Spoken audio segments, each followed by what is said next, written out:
What tech giant has a connected ecosystem of products, a devoted fan base, and is constantly innovating? If you're in the US, you may say Apple, but in China, it's Xiaomi. It's this consistent marketing to the younger consumers in China that has cultivated kind of a cult following. For many consumers in China, Xiaomi is Apple, is Tesla, is Google. Now, Xiaomi has managed what Apple failed to do: build a car. 全中国最火的车，小米与其。 Xiaomi shares have touched a record high after strong initial orders for its new $35,000 SUV. Within 3 years, they managed to set up this very complicated supply chain in China and essentially churn out these incredibly popular cars. Profits have jumped as customers rush to the company's latest offerings. But succeeding in the world's most crowded EV market isn't easy. Competition is really fierce right now. Growth will mean turning Xiaomi into a global brand. And this is no easy task when the world's biggest economy is effectively off limits because of trade barriers. Yet, Chinese companies are already tapping markets beyond the US. So, is Xiaomi on easy street? Or will it be a bumpy road to success? Xiaomi is one of China's biggest smartphone and electronics companies. Their phones are innovative, creative by design, but in the meantime, it's much cheaper than top-line competitors like Samsung and Apple. The quality of the phone may not be as good as iPhones, but if you look at the operating system, that's something that will get buyers. 大家晚上好。 The company's image is inseparable from its founder. Think Apple and Steve Jobs. That's how China sees Xiaomi and its CEO, Lei Jun. Lei Jun is a big reason for why the company has been so successful. Xiaomi's first product was for the Android operating system, but it quickly moved on. By 2014, it was China's most popular smartphone. Xiaomi's products tap directly into the modern consumer's desire for connectivity. They are selling lots of things. Toothbrushes, scooters, cat feeders, watches. And even mattress. I mean, what kind of tech company sells mattress? The goal that Xiaomi is trying to achieve is to seamlessly integrate Xiaomi's products into almost every corner of your life. The EV project is to fill in that void for Xiaomi so that it can build a fuller ecosystem for its users. But there was another reason. In 2021, the company's growth hit a roadblock. The biggest reason for Xiaomi to enter into EVs was because of US sanctions. And that actually put Xiaomi management into a panic because smartphones was still quite a big chunk of their revenue at that time. What shall we do? The board was actually asking Lei Jun, what are you going to do if you can't sell smartphones anymore? So when it was first brought up, Lei Jun was struggling a lot. Lei Jun wrestled with the idea for good reason. Many people say EVs are actually smartphones with wheels, but it's much complicated than that. If you're making a smartphone, I think the number of components is probably over 1,000 or 2,000 or so components. But if you're making a car, that number jumps to tens of thousands of components and a very extensive supply chain.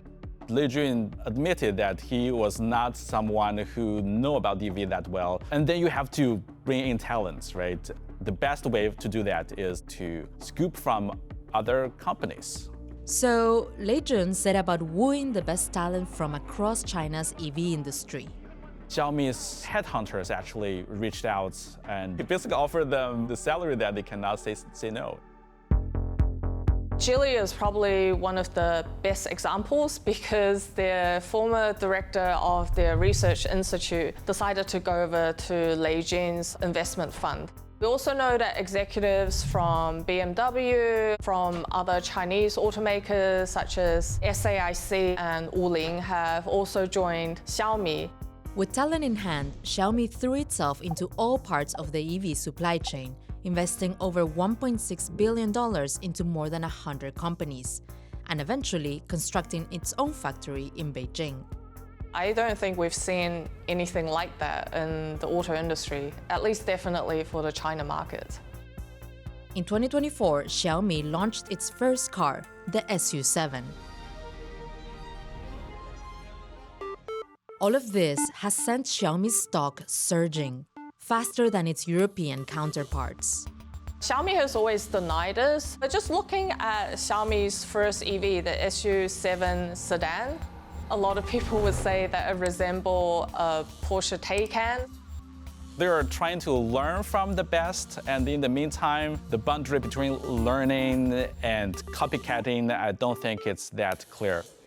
And Xiaomi's been taking notes on mistakes as well, avoiding issues which slowed its competitors down. 苹果10年都干不成，凭啥你们3年能干成？其实这个产业都已经很成熟，我觉得3年干成呢，就是一个标准的时间啊。